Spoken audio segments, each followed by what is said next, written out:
How do the powers that be rationalise corruption during a crisis? And why are we now all paying a trust tax because of it?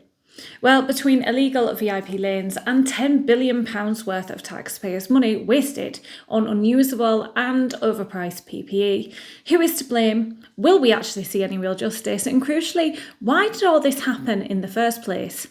And of course, worse still, there are signs that we're going to see this happen again. All will be revealed later in this video.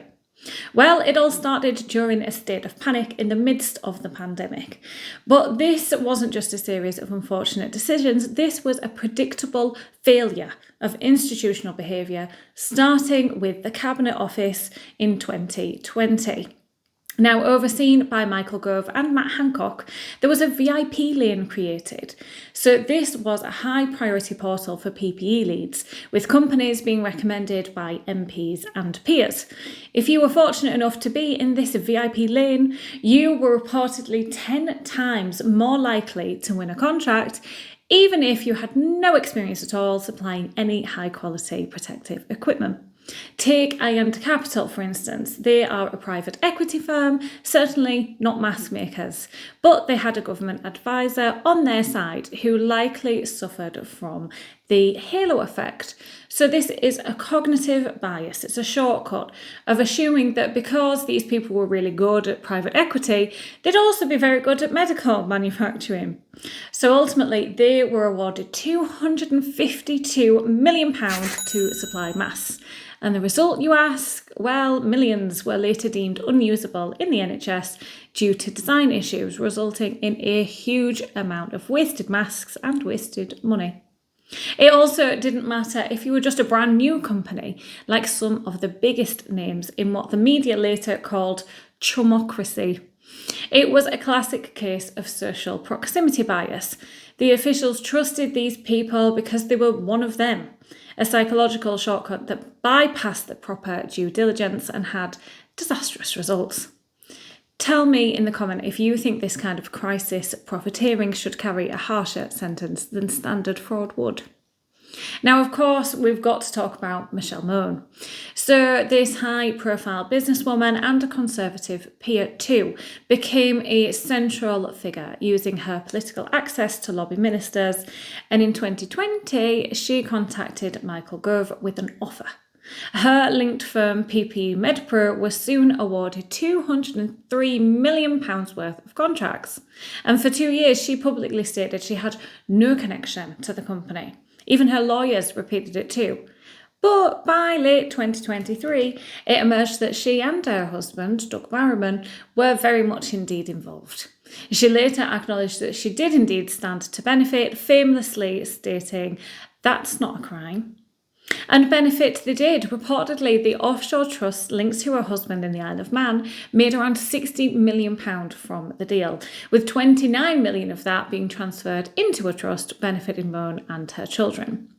Now, the success was private, but the failure was very much public. Ultimately, a High Court judge, Mrs. Justice Cockerill, ruled that 25 million of the surgical gowns were not sterile and therefore breached the contract. So legal action is underway to recover a total of £122 million. But cynically, some of us may say predictably, the PPE Medpro has since entered liquidation. So while the taxpayer is chasing an empty shell corporation with less than £1 million of assets, their personal trusts are sitting on tens of millions of priceless profits. Certainly makes you wonder if the system is designed to actually find the best people or just to find the best connected. Meanwhile, the National Crime Agency investigation into alleged fraud and bribery remains ongoing and could well continue for years. Now, in the research published since the event, there's a concept that's related to excessive resilience. So when you look at most media reporting at the time, it's stated that the UK massively over-ordered, like some of them said 9 years worth of gowns. So academics have analysed this through the lens of loss aversion. The politicians were so afraid of running out of PPE and so conscious of their political signalling, showing that they're in control and they're busy doing something, that they entered this state of hyper procurement. This is very much an emotional response as opposed to a logical one. And worse still, by ordering years' worth of stock at once, they actually destroyed their own legal position. Because when you buy in such bulk, you realistically can't inspect everything on arrival, which technically waived some of the government's rights to sue for faulty goods later. They just bought so much that by the time they got to the bottom of the pile and realised it was useless, it was too late. All in a vain attempt to just look proactive, really. So where does this leave us, the great British public? Well, out of pocket for the start, to the tune of £10 billion of completely unsuitable or overpriced PPE. And so far without any significant consequences to any of those involved. Academic research since points to these longer-term behavioural effects too. So, for instance, when high-status individuals appear to win through unfair means and have no clear consequences, it can trigger what they refer to as normalisation of deviance. You know, if they can get away with it, why can't we? So people begin to rationalise smaller-scale rule-breaking like tax avoidance in return. And then there's the trust tax. So this is in future crises.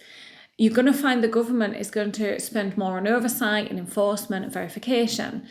Academics estimate this trust tax to add a permanent 10 to 15% on the cost of all future public projects because we can't rely on them, to be fair. But has anything really changed? Well, we're already seeing similar patterns of behaviour all over again, this time in the global energy sector. Trillions, in fact, flowing into climate change and the climate transition are being diverted through the same VIP lanes that we saw in the pandemic. For example, in one recent American case, the US federal prosecutors have brought charges over an alleged $250 million bribery scheme linked to energy contracts. The risk of repeating that same gold rush mentality too, where that sort of sense of urgency really weakens the scrutiny, and those with political proximity often gain an edge over those who are actually capable of delivering the job. Well, if you think that more people need to understand the trust tax that we're all paying and to stop the institutional narcissism playing out in our government, please hit that share button. We need to make it too visible to ignore.